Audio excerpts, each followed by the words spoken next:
Now, Mark Carney set July 1st as the date that he wanted to get this legislation through. He's been saying that actually going back to early in the election campaign was he first made that promise. And he comes in a couple of days early. So, yes, the Senate last night voting to approve this piece of legislation after it passed through the House of Commons with support from opposition Conservatives. Then it got royal assent last night. That means it is now law of the land. Let's talk about what the bill does. Essentially, two components of this. First is knocking down some of the federal rules that prevented a free flow of workers across provincial boundaries. One of these so-called interprovincial trade barriers.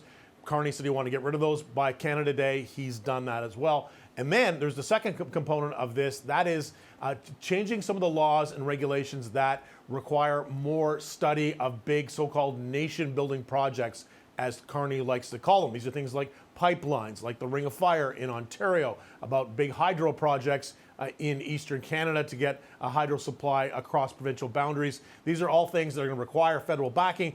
And in the past, the things that have slowed them down is the long regulatory process. You have provincial, municipal, and federal approvals.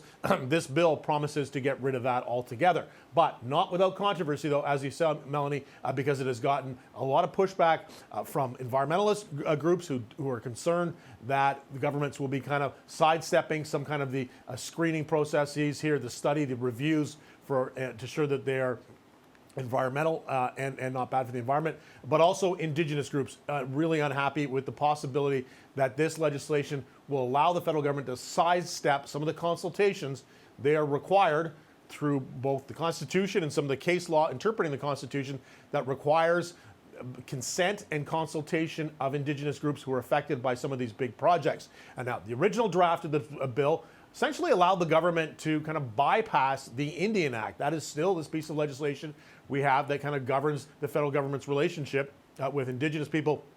That was changed in the process of the bill, so the one that got approved yesterday did not include that. Still, though, Indigenous groups really warning this is a step backwards towards reconciliation. That doesn't feel they will be meaningfully consulted and will not necessarily require their consent to approve these projects. The Carney government, though, insisting that no, that's not the case. There will still be a consultation. It's just speeding up the way these projects are approved in order to kind of compete economically at the international level and wean ourselves off our economic dependence on the United States.